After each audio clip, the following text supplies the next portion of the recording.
Hello, my name is Rochelle Ocampo, and I am doing a PowerPoint presentation of the case study of the New York Hall of Science with a point of view as a learner and observer, featuring myself, my sister, and brother, Melissa and RJ Ocampo.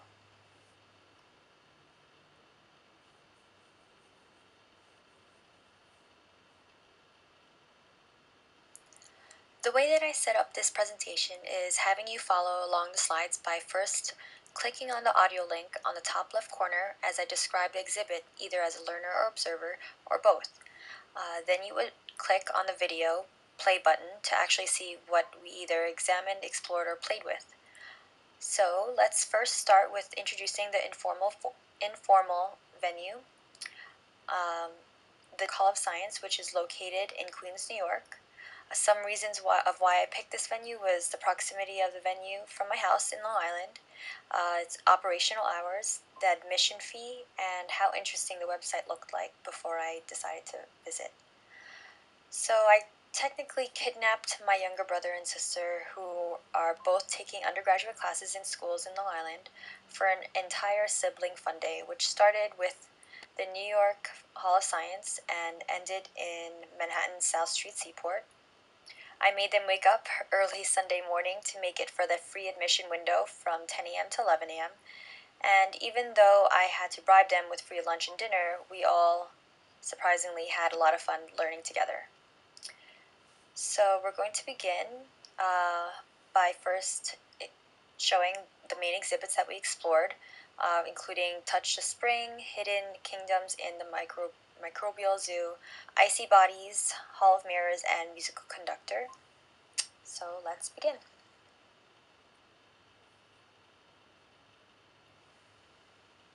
Touch the Spring was the first exhibit that we came across that caught our eye, probably because it told us to touch the spring. But as you can see from the video, the spring can be seen but not touched. This is because the spring that we saw was actually an image created by the reflection from a large concave mirror. It reflects an image of an actual steel spring that is hidden underneath the platform where the image appears. If a flat mirror were to be used, the image of the spring would appear to be inside the mirror.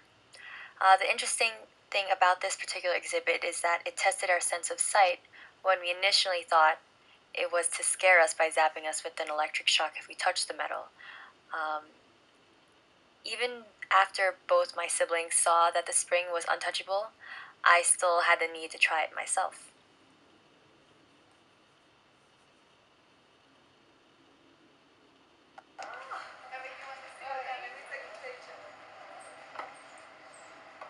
Oh god!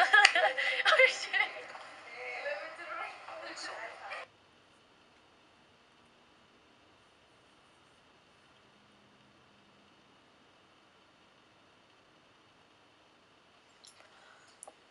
The great thing about this next exhibit is that we were all able to experience the microbes with special microscopes fitted with these large top lenses that let all three of us experience at once.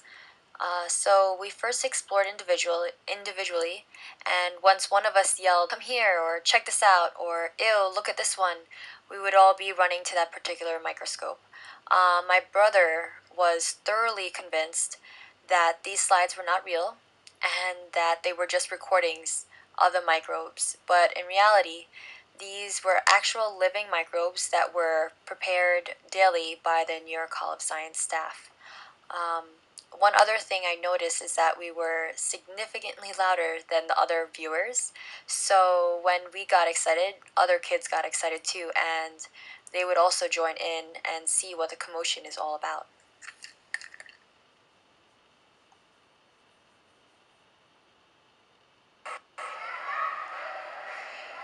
Where does it live? In ponds. This is why I get so skeeved out with water. I can't go in the ocean.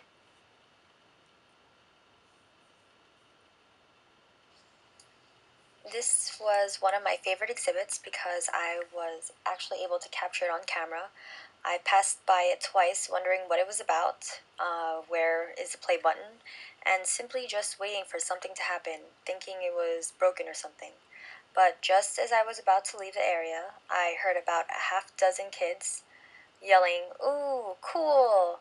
So I immediately took a spot right in the middle to make sure I catch the show, and my sister caught my eye immediately and ran over while my brother slowly followed.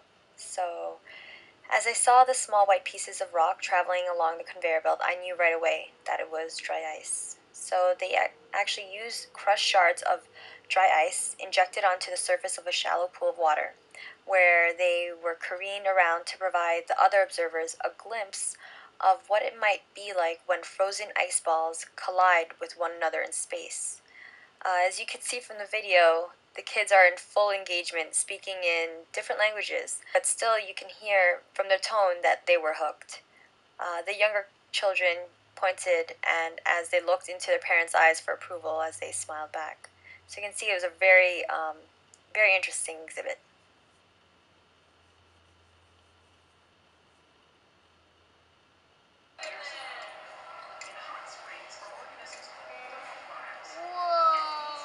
Look at that one. Look at that one right there. You see it? You see it? Oh my gosh. Oh.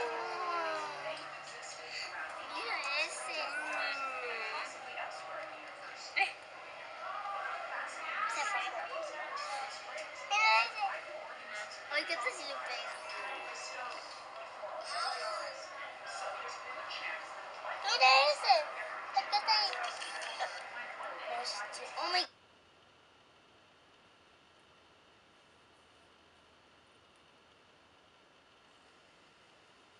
The Hall of Mirrors was definitely one of the more undefined exhibits that appeared to have no purpose but for entertainment. We didn't see any clear directions or explanations, which also led to my sister thinking to actually spin in the hall, while in reality it told her to spin the colorful rolls on the wall. I even tried looking on the website for an explanation, but still had no luck.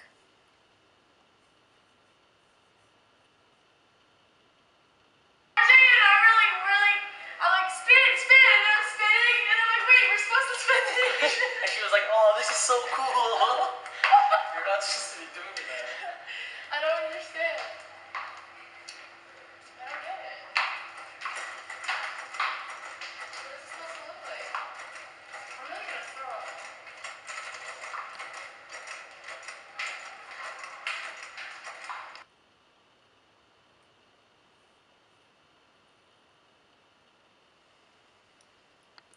I personally named this exhibit The Conductor because I actually did not catch the name or the explanation of this exhibit, but I wanted to share it because it was an exhibit that each of us skipped until a father and his young son started to wave their arms in the middle of the room, and it caught my eye. So I followed them, standing under a speaker that reacted towards the movement of my arms. As you can see from the video, my brother particularly enjoyed this exhibit because he loves playing with music.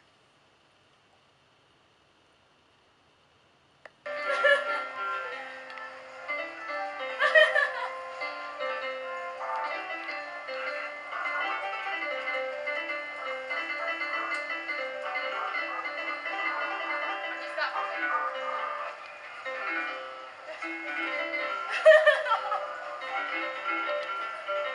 Why is he making that